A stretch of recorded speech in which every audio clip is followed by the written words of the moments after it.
शरद कुलकर्णी यांचं नाव घेताना अत्यंत मनाचा आदर हा उसंबळून येतो, कारण जगामधले 7 खंडामधली 7ही सर्वोच्च शिखरं आपल्या पत्नीसोबत पूर्ण करणारे हे एकमेव भारतीय आहेत. जगातली बहुतेक अष्टहजारी शिखरं ही सर करणारे हे एकमेव ज्येष्ठ नागरिक आहेत आणि या प्रवासाचं अनेक गोष्टी त्या या ठिकाणी सांगणार आहेत. मी त्यांची जी डॉक्युमेंटरी बघितली होती त्यामध्ये त्यांनी सांगितलं होतं की डॉक्टरांनी वयाच्या 50च्या आसपास सल्ला दिला होता की कमोड वापरा, मांडी घालून बसू नका, फारसा त्रास घेऊ नका. आणि त्यानंतर जो प्रवास आहे तो प्रवास अत्यंत अद्भुत आहे. एव्हरेस्ट सर करण्यासाठी त्यांच्या पत्नी सौभाग्यवती अंजलीताई यांच्यासह त्यांनी तो एव्हरेस्टचा प्रवास सुरू केला. ती चढाई करत असताना दुर्दैवानं त्या काही मीटर अंतरावर एव्हरेस्ट असताना अंजलीताईंचा मृत्यू झाला. तिथं हा थांबले नाही. त्यानंतर 2 वर्षानंतर अधिकची तयारी करून आपल्या देशाचा अभिमान राखण्यासाठी आणि आपल्या स्वर्गीय पत्नीला श्रद्धांजली वाहण्यासाठी वयाच्या 61व्या वर्षी ते पुन्हा एव्हरेस्टला गेले आणि अशा प्रकारचा भीम पराक्रम करणारे ते एकमेव भारतीय आहेत. आणि अतिशय अभिमानाची गोष्ट आहे की ते आपल्या मराठवाड्याचे नागरिक आहेत, ते बीडचे रहिवासी आहेत. तर आपल्या सर्वांच्या जोरदार टाळ्यांच्या गजरामध्ये मी आदरणीय शरद कुलकर्णी सरांना या ठिकाणी निमंत्रित करतो. तत्पूर्वी त्यांच्या या एक्सपिडिशनची एक छोटीशी क्लिप आपण या ठिकाणी बघणार आहोत आणि त्यानंतर संपूर्णपणे निवेदन आदरणीय शरद सर करतील. मी सर्व उपस्थित श्रोतृवर्गाला नम्र विनंती करतो की त्यांनी कुणीही सभागृहाच्या बाहेर जाऊ नये आणि कृपया काही काळासाठी आपले मोबाईल हे स्विच ऑफ किंवा सायलेंट मोडवर ठेवायचे. तुमच्या आयुष्यामधला, आपल्या सर्वांच्या आयुष्यामधला एक अविस्मरणीय असा प्रकारचा थरारक अनुभव आपण त्यांच्या या निवेदनातून अनुभवणार आहोत याची मी खात्री बाळगतो. धन्यवाद. जगातल्या 7 खंडांमध्ये अवघड मानली जाणारी 7 शिखरं सर करायची. चित्रपट यायचा, अजून चित्रपट येईल, पुस्तक पण येईल. साधारण फेब्रुवारी किंवा मार्चच्या फर्स्ट वीकमध्ये ते लॉन्च होईल. तर मी देशमुख सरांकडे काही कॉपी पाठवेल त्यांच्या इंटरेस्टनुसार. तुम्हाला ते डिटेलमध्ये वाचायला मिळेल सगळं, कारण ह्या अर्ध्या 1 तासाच्या स्पीचमध्ये किंवा डॉक्युमेंटरीमध्ये किंवा इवन फिल्ममध्ये पण एवढे डिटेल्स येत नाहीत. ते पुस्तकामध्ये तुम्हाला जरूर वाचायला मिळतील. तर धन्यवाद. विरंगुळा संचलित स्वर्गवासी यशवंतराव चव्हाण स्मृती व्याख्यानमालेत मला बोलवलं त्याबद्दल. मध्येच असं अचानकच काही दिवसापूर्वी देशमुख सरांचा मला फोन आला आणि त्यांनी असं सांगितलं. आता स्वर्गवासी यशवंतराव चव्हाण व्याख्यानमालाविषयी मी ऐकलं होतं आणि मला त्या नावातच सगळं काही, यशवंतराव चव्हाण या नावातच सगळं काही आहे. मी लगेच होकार दिला. म्हटलं कोण येतं आहे, काय येतं आहे, किती माणसं येतात, मला काही कर्तव्य नाही. एक तर मराठवाड्यातलं आहे आणि यशवंतराव चव्हाणाचं नाव आहे, तर मग मला यायलाच पाहिजे. तर मी त्यांना लगेच होकार देऊन टाकला. म्हणलं बाकीच्या डेट आपण नंतर बघूया. तर मला अभिमान वाटतो. यांनी सांगितलं की 77 काहीतरी यांचा व्याख्यान आहे आणि असे मोठे मोठे लोकांची नावं घेतलेत की ज्यांचा मी खूप आदर करतो आणि त्याचे जसे काय सिंधुताई सकपाळ वगैरे आहेत, अशा मोठ्या मोठ्या व्यक्ती येऊन गेल्यात. तर आणि त्या व्याख्यानमालेच्या त्यांच्या पंक्तीमध्ये मला मान मिळाला आहे, त्याच्याबद्दल मी तुमचे सगळ्यांचे आभार मानतो परत एकदा. आता मी परत व्यासपीठावरील वगैरे वगैरे असं काही बोलत नाही. सगळ्यांच्या आधी सगळ्यांचे आभारच मानतो. सगळ्यांना माहीत आहेत सगळेजण कोण आहेत ते. तर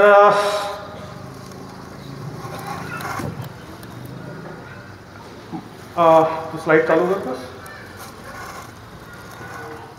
फुल स्क्रीन कर. हां, लाईट बंद केला तरी चालेल, मी बोलू शकतो. म्हणजे तिथे क्लिअर कर.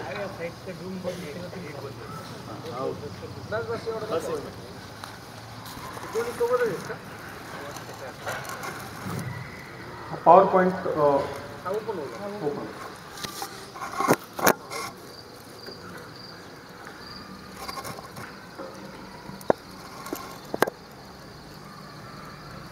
तर 7 समिट मी आणि माझी पत्नी अंजली कुलकर्णी या दोघांनी मिळून पाहिलेलं स्वप्न. हे स्वप्न आम्ही 2005, जसं रफिकनं आत्ता सांगितलं ना की एक 10 वर्षांनी त्याचं स्वप्न पूर्ण झालं. तर मी स्वप्न कधीही बघायला हरकत नाही तुम्हाला. 2005 मी म्हणजे कुटुंबासह गेलो होतो एव्हरेस्ट बेस कॅम्पला. आणि त्यावेळेस तिथून एक कालापत्थर म्हणून आहे, तिथून एक सुंदर दर्शन दिसतं, एव्हरेस्टचं पूर्ण रेंज दिसते. त्या रेंजवर म्हणजे आम्ही त्यावेळेस एक साधारण 35चा किंवा 40च्या दरम्यान असं वगैरे असेल मी, आणि कुटुंब म्हणजे माझा मुलगा शांतनू त्यावेळेस नुकताच 10वी पास झाला होता. आणि तिथपर्यंत आम्हाला काही त्रास नव्हता. म्हणजे लोकांना हाय अल्टिट्यूडचा खूप त्रास होतो, बऱ्याच जणांना त्रास होतो, वॉमिटिंग होतं. आमच्यामध्ये पण एक 22-25 जण होतं, त्यातले 11 जण वापस आले आणि आम्ही फक्त 9 जण कालापत्थरवर तिथे गेलो आणि कुणाला काही त्रास असा झाला नाही. आणि तिथून असं सुंदर असं मस्त छान एव्हरेस्टचं दर्शन दिसत होतं. ते बघतानाच आमच्या डोक्यामध्ये असाच विचार आला की असंच आपण एके दिवशी एव्हरेस्ट पण सर करू.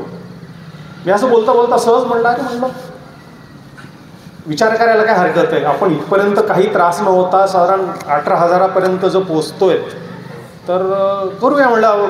तसा कधी म्हणजे त्यावेळेस स्वप्न तर सगळेच बघतात, पण त्यावेळेस सहज एक विचार चमकून गेला की आपण एव्हरेस्ट करू कधी ना कधी आयुष्यामध्ये. त्यावेळेस ते खरं स्वप्नाचं म्हणजे एव्हरेस्टच्या स्वप्नाचं बीज रोवलं गेलं. त्यावेळेस 7 समिट वगैरे असं काही डोक्यात नव्हतं. आणि नंतर माझ्या व्यवसायाच्या व्यापामध्ये आणि इतर याच्यामध्ये व्यापामध्ये मी ते हळूहळू थोडं असं म्हणजे ते बीज सुप्त अवस्थेत राहिलं होतं. पण आमचे ट्रेकिंग आणि सह्याद्रीमधलं ट्रेकिंग, आजूबाजूला सह्याद्री आहे आणि आम्हाला पहिल्यापासूनच दोघांनाही ट्रेकिंगची आवड होती. आणि आम्ही दरवर्षी न चुकता हिमालयातले ट्रेक हे करायचोच. म्हणजे असं एकही वर्ष असं नाही गेलं की आम्ही कधी हिमालयातले 18 ते 20 दिवसाचे असे जे काय लॉंग ट्रेक असतात, एक 13-14 हजार असं हाय अल्टिट्यूडचे ट्रेक असं करायचं रेग्युलर. पण असं एव्हरेस्ट करायचं असं मोठं असं काही डोक्यात नव्हतं त्यावेळेस. पण असंच एकदा सह्याद्रीमध्ये ट्रेकिंग करताना आम्हाला एक रेस्क्यू करावा लागला. आम्हाला थोडीफार बेसिक माहिती होती. ते एक आमच्या समोरच एकाची तिकोना किल्ला होता, तिथे आम्ही एका मित्रांसमोर मी माझी फॅमिली सगळे गेलो होतो. तिथं आमच्यासमोर एकाचा फॉल झाला आणि डेथ झाली. तर त्याची बॉडी म्हणजे रात्रभर आम्ही, रात्रीची अमावस्या होती, रात्रीचे 8-9 वाजता त्या तिरप्या ह्याच्यावर गोट रूट असतो त्या रस्त्यावरती अडकली होती बॉडी. आणि तिथून आम्ही कशी खाली आणताना आम्ही एक रेस्क्यू टीमला फोन केला होता. आणि तिथून एक सुरेंद्र शेळके म्हणून तिथले रेस्क्यूचे ते मी असं नाव गुगलवर केलं तर कळेल ते, आम्ही त्यांना द्रोणाचार्य समजतोय गिर्यारोहणातील. तर त्यांची आमची ओळख झाली आणि या ओळखीचं रूपांतर नंतर खूप चांगल्या मैत्रीमध्ये होत गेलं. आणि तोपर्यंत आम्ही मग हळूहळू मॅरेथॉन धावायला लागलो. त्याची वेगळीच कथा. म्हणजे आधी सुरुवात माझ्या पत्नीनंच केली होती. म्हणजे बघतात ना सगळ्या पुरुषाच्या मागे कोणीतरी पत्नी असतेच यशाच्या मागे, तशी ती होतीच, प्रश्नच नव्हता. आणि आम्ही जे काय करायचं ते दोघांनी करायचं असं ते सुरुवातीपासूनच ठरवलं होतं. तर तिनं आधी सुरुवात केली. 5 किलोमीटर पळायचं आहे त्या स्पर्धेमध्ये तिनं आधी भाग घेतला. ती पहिली शाळेची ॲथलीट होतीच. नंतर आधी सुरुवातीला आम्ही तिच्याकडे असं मी आणि माझा मुलगा असं चेष्टेने म्हणायचं चालली पळायला वगैरे वगैरे, आणि आपलं झोपून राहायचं 7-8पर्यंत असं. आणि ती फ्रेश होऊन राहायचं. आणि खरंच एके दिवशी तिनं 5 किलोमीटर पळत घेऊन मेडल घेऊन आली. त्यावेळेस मग आमचे डोळे उघडले, अरे आता करायला हरकत नाही आता. आणि हळूहळू मग आम्ही आधी 1 किलोमीटर, 5 किलोमीटर, नंतर हाफ मॅरेथॉन, आणि नंतर ती मजल आमची 42 म्हणजे फुल मॅरेथॉनपर्यंत आमची ती मजल गेली. म्हणजे आम्ही दोघंही जण फुल मॅरेथॉन पळत होतो. 42 किलोमीटर. आता तुम्ही अंतर मोजा होता किती येते. आणि असंच त्यानंतर आम्ही 60 किलोमीटर पण पळालो. म्हणजे त्यांचं एन्ड्युरन्ससाठी याच्यासाठी आम्ही पळालो.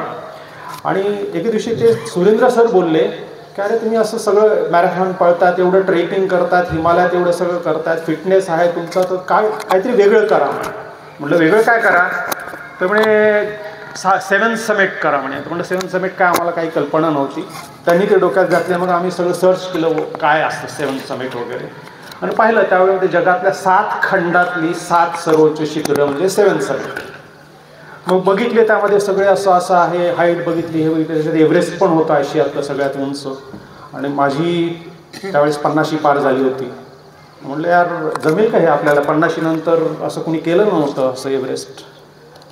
मग तो सुरेंद्र बोलला त्यावेळेस, जसं आम्ही त्याला सर म्हणतो, सुरेंद्र माझ्यापेक्षा लहान आहे तो, पण कर्तृत्वाने खूप मोठा आहे. तर तो बोलला की यार त्या जापानच्या 80व्या वर्षा एका गृहस्थानी ते केलं आहे एव्हरेस्ट, तू तर त्याच्यापेक्षा 27 वर्षांनी तरुण आहेस, का नाही करू शकत? तर म्हणलं हां करायला काही हरकत नाही, प्रयत्न तर करूया. झालं नाही झालं ती गोष्ट वेगळी, ॲटलिस्ट तो जर्नी आहे तो आपण एन्जॉय करूया. म्हणलं कोणतंही एखादं छोटं जरी टेकडी करायची किंवा छोटा एखादा पर्वत करायचा तर आपण पूर्वतयारी करतो. म्हणलं पूर्वतयारीला ह्या सगळ्या 2-3 गोष्टीला आपण सुरुवात तर करूया. ॲटलिस्ट आधीचं उद्दिष्ट ठेवलं होतं 3-4 वर्षात करूया. कारण हे 7 समिट करायचे म्हटल्यावर त्याला खर्चही खूप येत होता. मग त्याचा बंदोबस्त करायचा, त्याची पूर्वतयारी करायची. खर्च म्हणजे आता तुम्हाला सुमारे अंदाजा सांगतो, साधारण सांगायला हरकत नाही, त्यावेळेस दोघांचा मिळून साधारण 2.5 ते 3 कोटी खर्च येणार होता. फक्त पॅशनसाठी. कोणीही स्पॉन्सर देत नव्हतं, काही नव्हतं. पण आमचं कसं होतं की ठरवलं होतं, बीडहून मी एक सुटकेस घेऊनच मुंबईला गेलो होतो आणि ठरवलं होतं नंतर मी बिझनेसमध्ये आधी सर्व्हिस केली, नंतर बिझनेस म्हणजे तिथे छान केलं पॅशन. नंतर ठरवलं की 50 नंतर काम नाही करायचं पैशासाठी. आपलं आयुष्यामधलं जे काय स्वप्न असतात किंवा जी काय आवड असते ती जपायची. एकच आयुष्य मिळतं माणसाला. मग जी काय आवड असते ती जपायची. मला ड्रॉइंगची आवड होती, फोटोग्राफीची आवड होती, मी पर्यटन करायची, म्हणजे माउंटेनिअरिंगची आवड होती. मग चला आपण माउंटेनिअरिंगमध्ये हे करूया म्हणून मग त्याचा बंदोबस्त मी 10 वर्षापूर्वीच हळूहळू करत होतो, पैसे साठवून. आम्हाला काहीही व्यसन नव्हते इतर. म्हणजे सोनं साठवा, कुणी असं गेलं की सोनं साठवा, हे कर ते कर, अजून एक घर घे, अजून एक घर. मी घर घेतली पण ती विकण्यासाठी घेतली, एव्हरेस्टसाठी. रफिकनं तर स्वतःचं घर विकलं विचार त्याची. पण मी आता एक आवड आहे ना, आवड असेल तर माणूस काय पण करतो, तसं त्याचा बंदोबस्त केला. त्याच्यामुळे रफिकला जो त्रास झाला तो मला झाला नाही. म्हणजे कोणतीही मोहीम हे सगळे मेनली स्पॉन्सर असताना करतात, पण या वयात कोणी स्पॉन्सर यांनाच त्रास झाला, अजून त्याला पैसे मिळाले नाही. बिचारांनी कुठून जमून हे केलं आहे. तर स्पॉन्सर लागतात, लोक स्पॉन्सर देतात, पण या वयात कोणी स्पॉन्सर देणार होतं आम्हाला माहीत होते. स्पॉन्सर कोणी देणार नव्हतं. आपलं स्पॉन्सर करावं आणि आपली खाजगी मिटवावी म्हणून आम्ही सुरुवात केली. आणि 2014 मग त्याला सांगितलं की अरे एव्हरेस्ट आहे, मग असं टेक्निकल काही गोष्टी आहेत, आपल्याला ट्रेनिंग नाही, आपण नुसतं ट्रेकिंग करतो, याच्यासाठी वेगळं शिक्षण घ्यावं लागेल. मग म्हणलं सर त्यावेळेस इन्स्टिट्यूटमध्ये आता देत आहेत, त्यावेळेस 40च्या अभाव कोणाला ॲडमिशन देत नव्हते इन्स्टिट्यूटमध्ये ट्रेनिंगमध्ये. मग आम्ही सुरेंद्र सरांनीच तो प्रश्न पण सोडवला. त्यांनी लगेच फोन केला तिथल्या प्रिन्सिपलला आणि सांगितलं की असं आहेत 2 जण वगैरे. तर वय 50 पार झालेले आहेत, पण त्यांना ट्रेनिंग करायचं आणि ज्यांचं स्वप्न आहे एव्हरेस्ट आणि हे सगळं करायचं, ॲटलिस्ट त्यांना ट्रेनिंग द्या.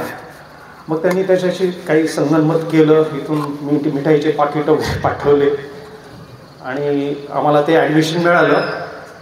फक्त एवढंच की ते सर्टिफिकेट वगैरे देणार नव्हते, आम्हाला त्याची गरज नव्हती कोणाला, आम्हाला काय त्याच्यात करिअर करायचं नव्हतं, फक्त ट्रेनिंग घ्यायचं होतं. आणि म्हणजे तिथे पण म्हणजे गंमतच आहे. नॉर्मली कसे स्टुडंट जातात किंवा असे यंग लोक ट्रेनिंगला जातात तिथे. ज्यावेळेस आम्ही दोघंही जण सॅग बीग सगळे घेऊन असं छान त्या गेटवर गेलो, त्यावेळेस गेटवाल्या तो रक्ताचं संत्री म्हणतात, आर्मीचे असतात ते लोक, ते उघडला नाही दरवाजा. म्हणजे तुम्हाला बच्चा किधर आहे, स्टुडंट किधर आहे. म्हणलं अभी स्टुडंट आहे. त्याचा विश्वासच बसला नाही. म्हणलं ऐसा थोडी होता है, तुम इतना बुड्ढा है, तुम ऐसा है, इधर ॲडमिशन नाही मिलेगा. मग ते लेटर दाखवलं आम्ही त्याला. तर लेटर दाखवल्यानंतर त्याचा विश्वास नाही बसला. आता लेटरच स्टॅम्प होता, सगळं होतं. मग मध्ये गेल्यानंतर तिथे खूप म्हणजे फार इंटरेस्टिंग, म्हणजे त्या डॉक्टरनी आतमध्ये डॉक्टर असतात, ते 3 दिवस तुमची टेस्ट करतात, तुम्ही कसे पळता काय करता, तिथे ट्रेनिंग असतं 3 दिवसाचं, ते बघतात. आता आम्ही सगळे मॅरेथॉनवाले होतो, चांगले चढ पळणारे होते, त्यांना कुठे माहिती आहे की असं फिटनेस वगैरे असं असेल म्हणून.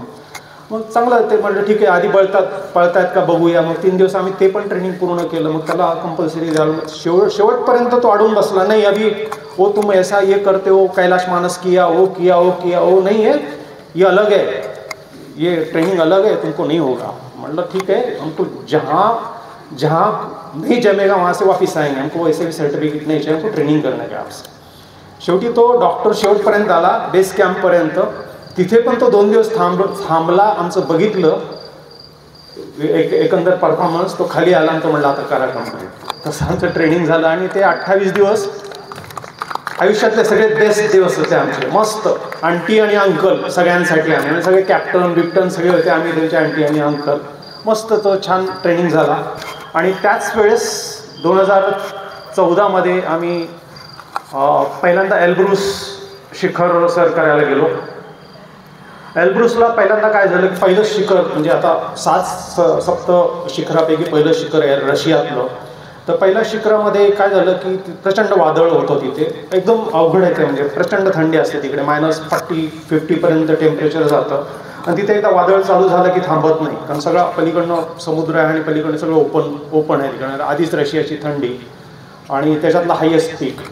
आम्ही 5 दिवस नुसतं आमचं काम काय होतं की तिथं अशी बराक असते, त्या बराकामध्ये कंटिन्यूस बर्फ पडतोय, तुम्ही बाहेर येऊ शकत नाहीत. 1-1 तासांनी बर्फ 1-1 फूट दरवाजाच्या बाहेर थांबायचा, म्हणजे साठायचा. आणि आमचं काम दरवाजात ढकलणं आणि बर्फ खोऱ्याने बाजूला सांडणं, नाही तर दरवाजा बंद झाला तर ओपन मध्येच आमचं थडगं व्हायचं. म्हणजे अशी परिस्थिती. 4 ते 5 दिवस आम्ही नुसतं बर्फ आणि त्या बर्फातच बाजूला त्या कॅन्टीन होतं तिथे जायचं, खायचं आणि परत बारामध्ये. 5 दिवस आम्ही तिथे होतो. 6व्या दिवशी आम्ही परत प्रयत्न केला.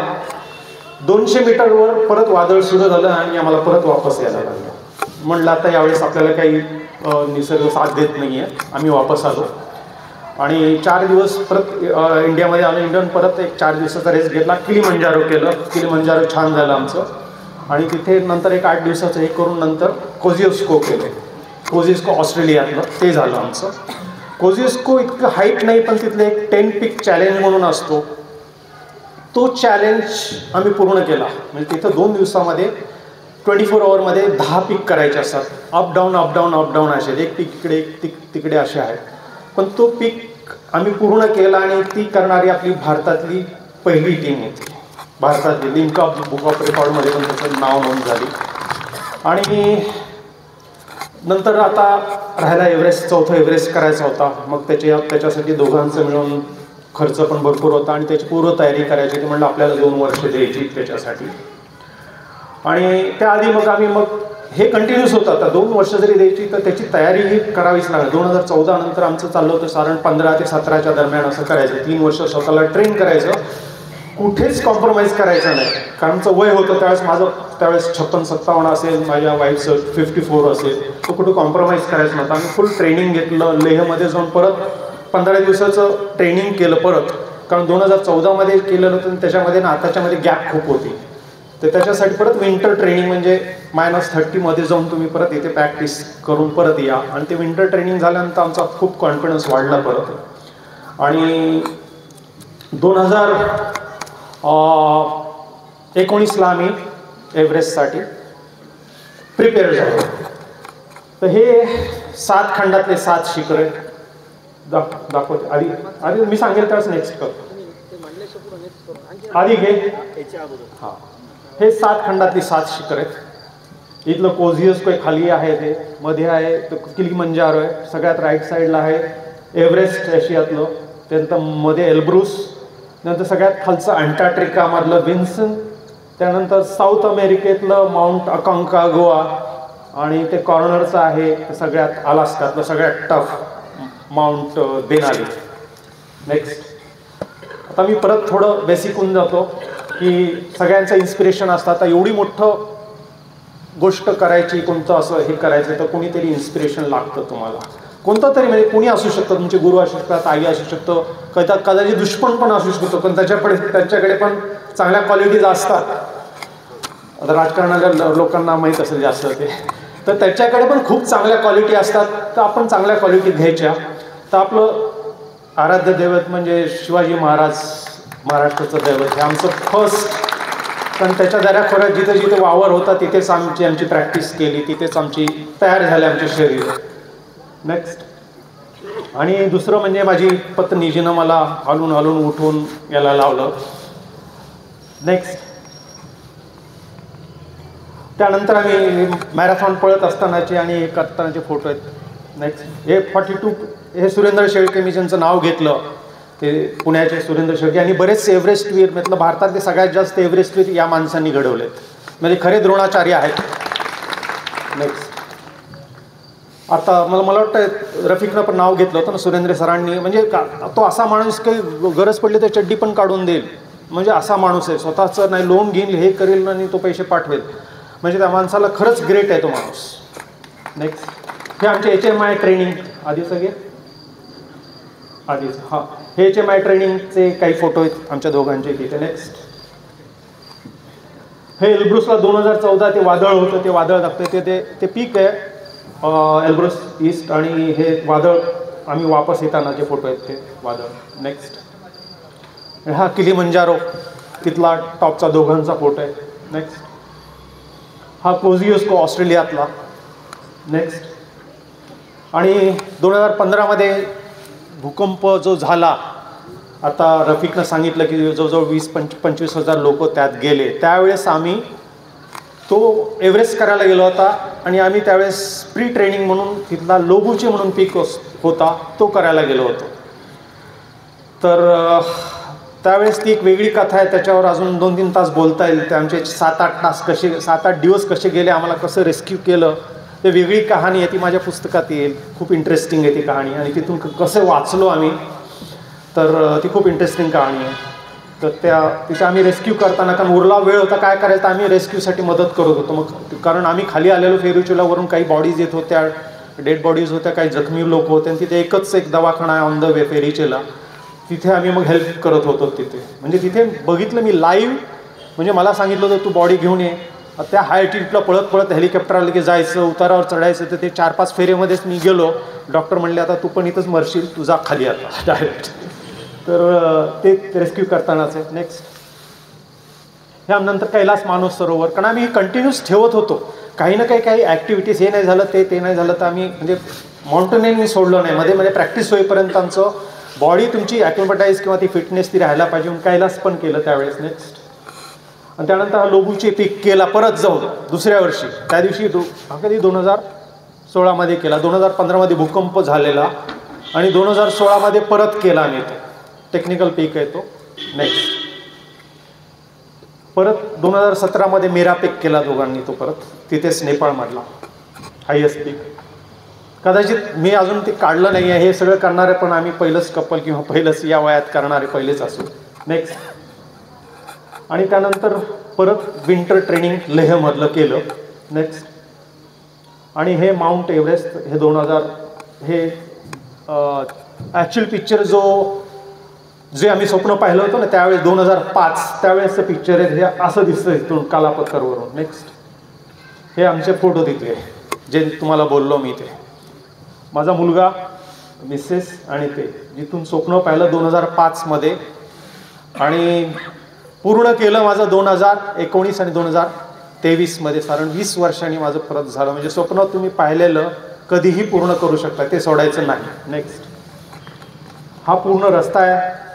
वे इथे 2 महिने तुम्हाला थांबायला लागतं, ॲक्लिमटाईज व्हावं लागतं. काही वर पीक खालीवर जाऊन तुम्हाला ॲक्लिमटायझेशन व्हावं लागतं. 2 महिने तुम्ही तिथे खाली.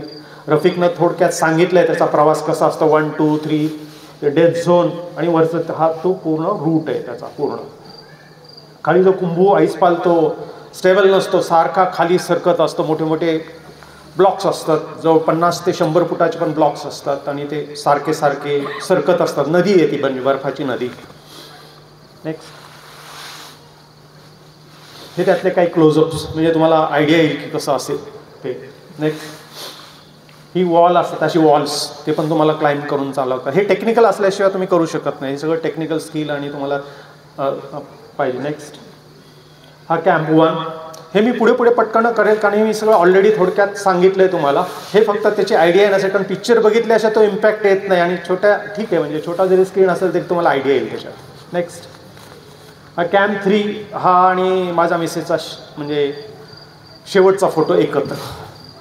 कॅम्प 3 ऑक्सिजन इथून पुढे लावतात, इथून पुढे जाण्यासाठी तुम्हाला ऑक्सिजन लावतात. तोपर्यंत विदाऊट ऑक्सिजन तुम्ही पूर्ण ॲक्लिमटाईज झालेले असतात.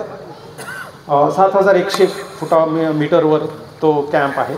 नेक्स्ट आणि हा कॅम्प 4 डेथ झोन जो म्हणतो 7950 आणि 8000 वर आहे डेथ झोन. म्हणजे क्षणाक्षणामध्ये तुमच्या पेशी मरायला लागतात. तुमचा ऑक्सिजन जरी असला लावला तरी पण तो ऑक्सिजन आपला हा जो ऑक्सिजन तेवढा इनफ नसतो तो. फक्त तुम्ही सर्वाईव्ह होता 24 आवर्स, जास्तीत जास्त 48 आवर्स, पण तरी पण तुम्ही आतून मरत असतात. थोड्या पेशी त्या तुमच्या डेथ होत असते. मग त्याचे बरेच म्हणजे हाय अल्टिट्यूड सिकनेस वगैरे त्याचे बरेच प्रकार आहेत, तुम्हाला टेक्निकल मी सांगत नाही. नेक्स्ट. आणि हा तो दुर्दैवी ट्रॅफिक जॅम ज्या कारणामुळे त्यावर्षी 19 लोकांना म्हणजे प्राण गमावं लागलं. महाराष्ट्रातला एक म्हणजे अंजली होती आणि इथला एक सोलापूरच्या जवळचा एक काय नाव त्याचं तो निहाल बागवान म्हणून एक मित्रच होता. तो 27 वर्षाचा यंग मुलगा होता.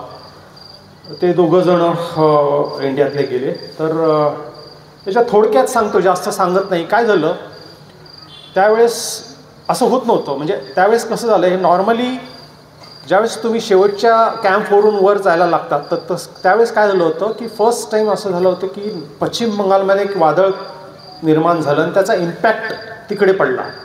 आणि जे वेदर विंडो असतात, वेदर विंडो म्हणजे काय की एव्हरेस्टला वर चढायला जाताना एक शेवटचे ॲक्लिमेटाईज झाल्यानंतर 7 ते 8 दिवसाचा तुमचा कालावधी असतो. आणि त्यातमध्ये जगातले सगळे क्लाइंबर असे विखुरले जातात, 150-200 असे पर डेला असे जातात. पण इथं कसं झालं, ते वादळामुळे फक्त 2च विंडो मिळाल्या.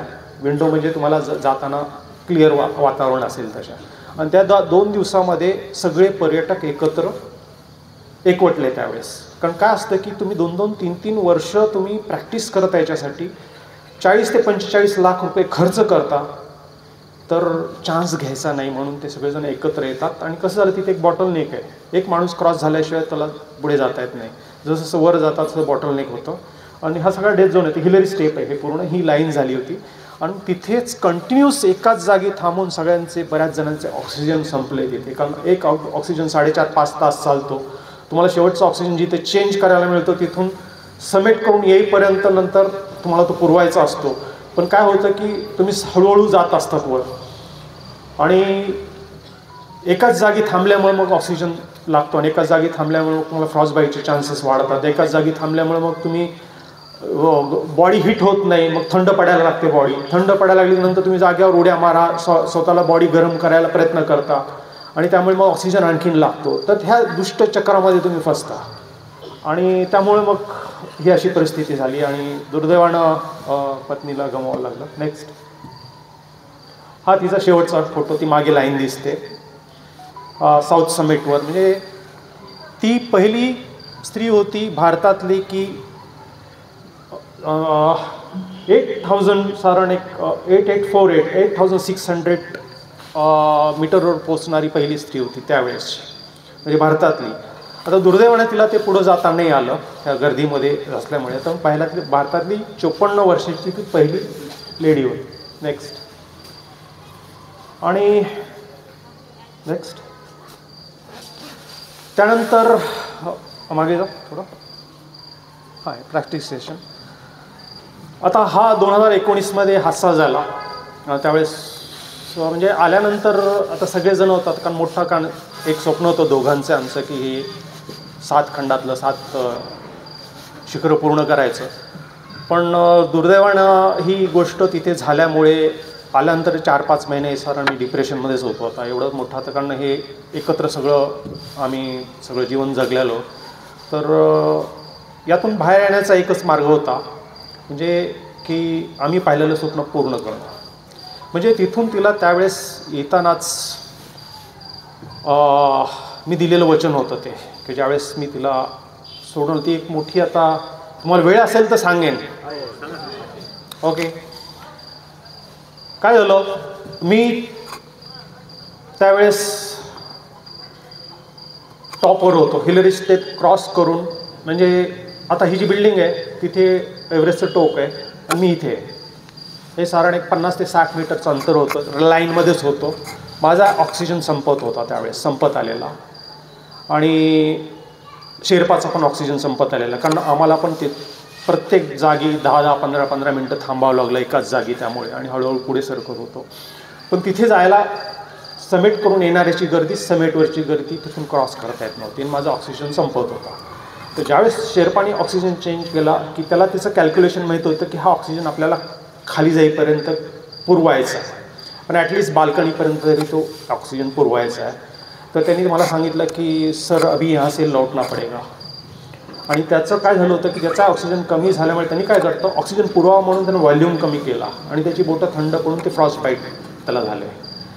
तर म्हटलं ॲटलिस्ट ठीक आहे तिथे समेट आहे, तुम्ही भारताचा झेंडा काय त्यावेळेस काढू शकलो नाही कारण एवढी थंड झालेली बॉडी आणि सॅकमध्ये फ्लॅग ठेवलेला ते काढायचा. तर म्हटलं ॲटलिस्ट यहाँ ते फोटो तो निकालो. तो म्हटलं अगर फोटो निकालना है इम्पॉर्टंट है, अपनी जान प्यारी है. तो म्हटलं अभी के भी नीचे अपने को नीचे जाना पडेगा. क्रॉस झालो आम्ही तिथून. म्हणजे तिथे जाऊन 60 फुटावर जाऊनही भारताचा झेंडा मी फडकावू शकलो नाही. त्याचं मला एक शल्य होतं. मी त्या मनस्थिती म्हणलं ठीक आहे म्हणलं. तो म्हणला मैं बताऊंगा सबको मालूम है की हे क्या हुआ है कौन कहाँ पे बचा. कारण तिथं पोचल्यानंतर त्यांनी टॉपच्या तिथे पोचलो आहेत आम्ही. म्हणजे टॉपवर गेलो आहेत आम्ही. जिले स्टॉप करून टॉप हात असा तिरपा असतो. टॉपवर गेलो आहेत आपण, टॉपवर पोचलो आहे. खाली त्यांनी बातमी पाठवली की शरद सरचं समेट झालेलं आहे. सगळीकडे बातमी आली. इथे मुलगा आणि सगळेजण वाट पाहत होते. शेवटी सगळ्यांना बातमी केली की शरद सरचं समेट झालं आणि मॅडम थोड्या मागे आहेत म्हणून. आणि तेवढ्यात वॉकी टॉकीवर माझा जो शेर्पा होता त्याला सांगितलं की मॅडमची तब्येत खराब आहे तुम्ही या. म्हणलं आम्ही ऑन द वेत, आम्ही पुढे जाऊ शकत नाही. कारण तिथे असं प्रत्येक सेकंद तुम्ही यांनी सांगितलं मिनिटाचं महत्त्व काय असतं, सेकंदाचं महत्त्व आहे. तिथे सेकंदाचं महत्त्व असतं. तुम्हाला प्रत्येक मिनिट आणि प्रत्येक कॅल्क्युलेशन असतं. कारण तुम्ही त्यावेळेस सगळेजणं क्षणाक्षणानं मरत असतात तुम्ही त्यावेळेस. तर आम्ही परतायचा निर्णय घेतला आणि हळूहळू साधारण 1-1.5 तासामध्ये आम्ही एक पाऊण तास ते 1 तास आम्हाला खाली उतरायला लागला तिथून. आणि आम्हाला कळलं ती कुठे आम्ही ती, कारण कसं तिचा ड्रेस आणि माझा ड्रेस सेम होता. त्या ड्रेसला मी शोधत होतो कुठे दिसतोय का, कारण ओळखताना सगळे मास्क असतात हे असतात त्याच्यामुळे ओळखू येत नाही. त्यामुळेच लांब असं एक व्यक्ती अशी दिसली मला की तिला प्रयत्न करतायत उठवायचा आणि ती उठत नाही आहे. आणि ज्यावेळेस जवळ गेलो त्यावेळेस दुर्दैवानं तीच होती. मी तिला आम्ही जवळ गेलो, तिनं मला पाहिल्यानंतर तिला जरा हे वाटलं. तोपर्यंत ती होशमध्ये होती. मी जवळ गेलो तिच्या आता ते पण आता अँकर सोडून जावं लागलं कारण त्या अँकर सोडून बाजूला होती. ती रिस्क होती. पण मी जवळ गेल्यानंतर बघितलं तिचा ऑक्सिजन 0 होता, पूर्ण 0 झालेला. आणि मग मी माझा ऑक्सिजन ती म्हणजे बेहोशीच्या जवळ गेलेली त्यावेळेस, पण शुद्ध होती त्यावेळेस. आणि त्यावेळेस मी माझा ऑक्सिजन तिला देण्याचा प्रयत्न केला पण त्यांनी काही फरक पडला. शेर्पाणी त्याचा ट्राय केला पण तोपर्यंत म्हणतात ना ती म्हणजे अनकॉन्शियस अवस्थेत गेली. आणि आम्ही तिला प्रयत्न करून चल जवळ इथे रोप असतो त्या रोपपर्यंत नाही आपण हेलिकॉप्टर करून रेस्क्यू करून. ते हेलिकॉप्टर येत नाही पण एक आशा दाखवावी म्हणून म्हटलं आपण हेलिकॉप्टर मागवलं तू फक्त रोपपर्यंत चल. पण ती रोपपर्यंत पण येऊ शकले नाही. शेवटी माझा ऑक्सिजन संपत आला, शेर्पायचा ऑक्सिजन संपत होता. आणि अशा वेळेस कसं असतं सगळ्यांना आपला जीव प्यारा असतो. त्या रोपमधून सगळे जात होते. मी सगळ्यांना सांगत होतो की she is my wife, she is dying.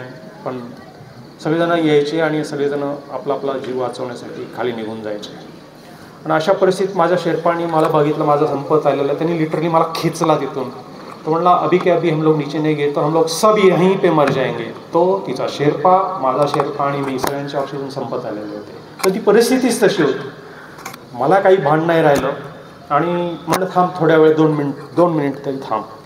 पण काय झालं 2 मिनटं मी तिला हे करतोय तिला सांगत होतो की आपली वाट पाहतात सगळेजण खाली, पटकन खाली आहे. ती म्हणत होती नाही हेलिकॉप्टर बोलवलं, हेलिकॉप्टर बोलवलेलं आहे तू पटकन इथपर्यंत ये. पण ती बर्फ पडायला चालू झाला आणि तिचा पाय फसलेला होता तो निघत नव्हता बर्फामध्ये, कारण कडक झालेला. आणि 2 मिनटामध्ये ती म्हणजे बेशुद्ध झाली आणि मला तिथे सोडून यायला लागलं. तिला शेर्पाणी मला खेचलं तिथून आणि मी ते एक वेगळ्याच विषण्ण मनस्थितीत कॅम्पवर आलो. तर कसं आलो मला माहीत नाही कारण त्यावेळेस वेगळ्याच परिस्थितीत होतो. आणि तिथून नंतर मला कॅम्प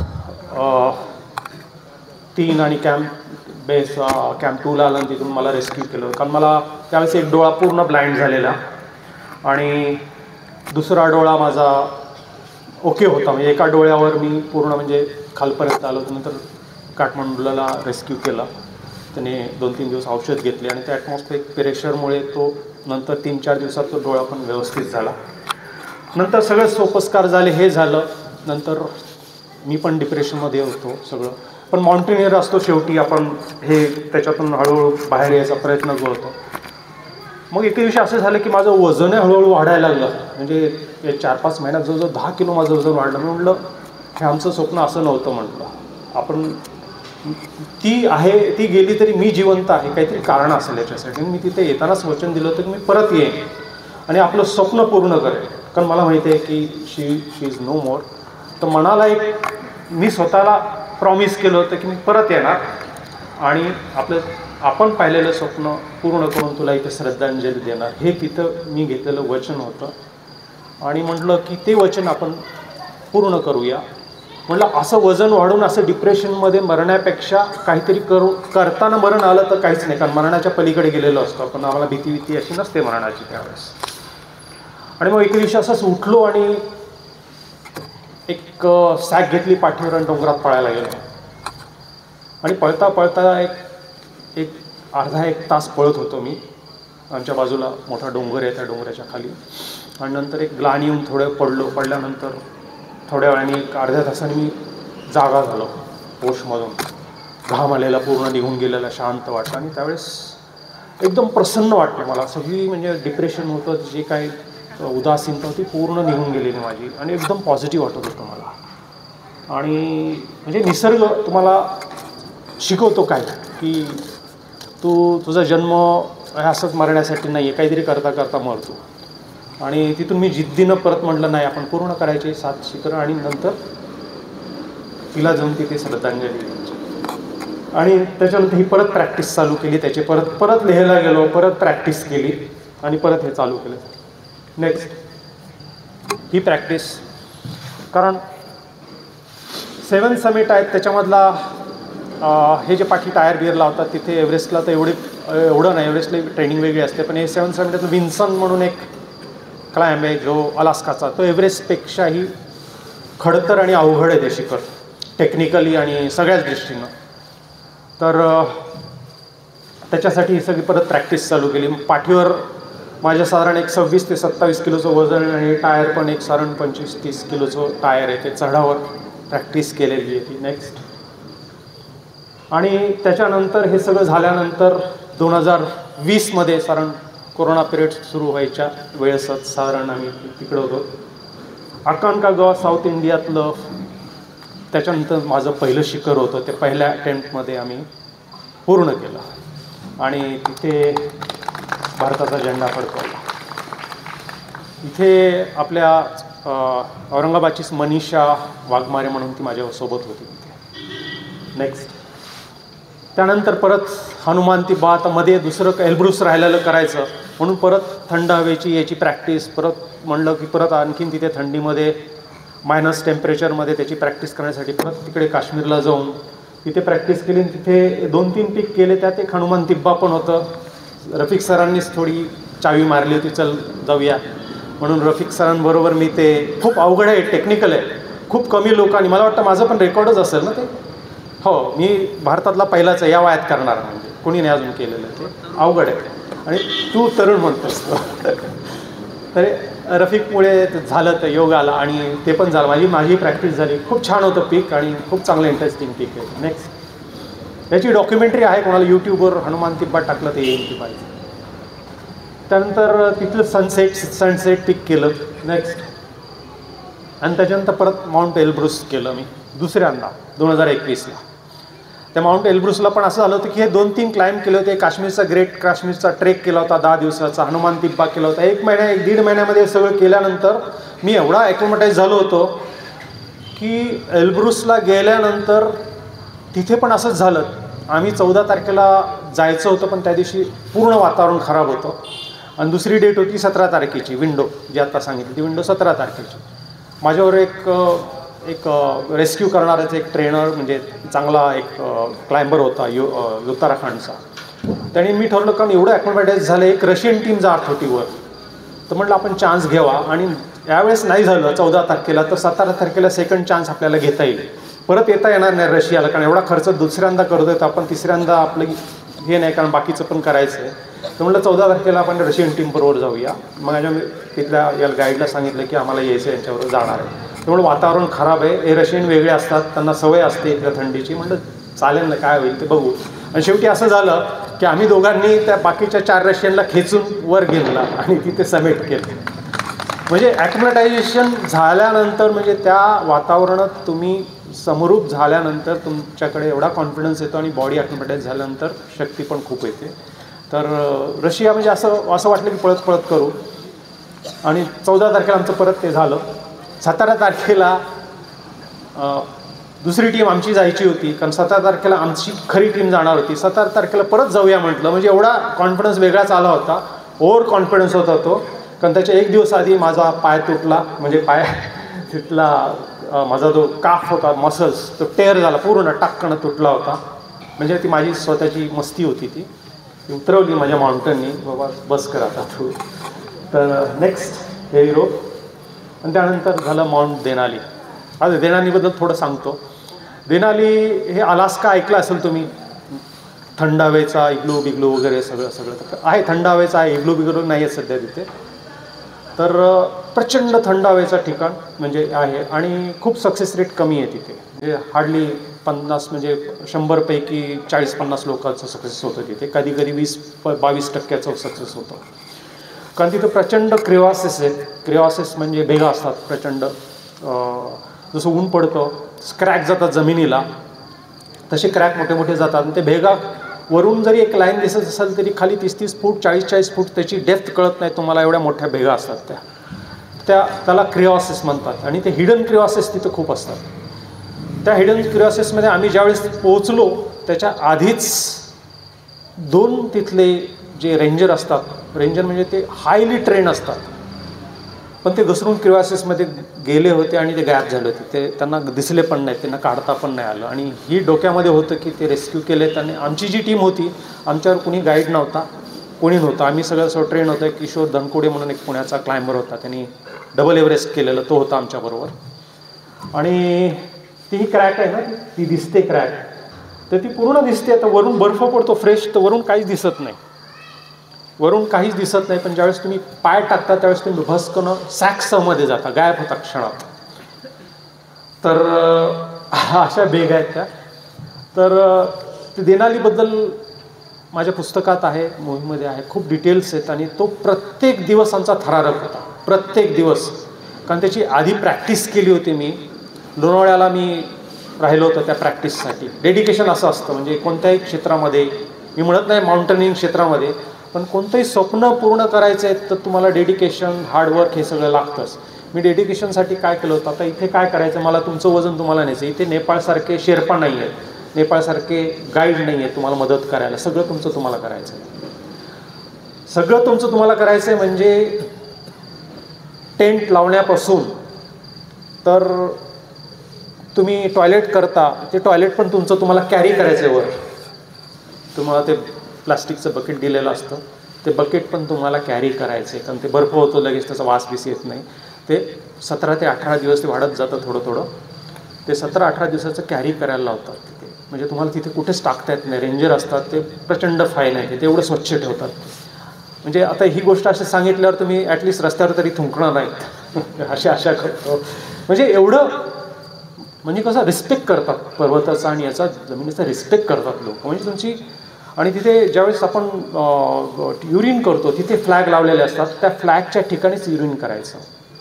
आणि तिथे युरिन केल्यानंतर ते सगळं हे करून, ते फक्त युरिनरीची जागा ती खाली पासून एका क्रिओसमध्ये जाते, त्यांना माहीत असतं तेवढ्याच जागी तुम्ही युरिन करू शकता, बाकी ठिकाणी नाही.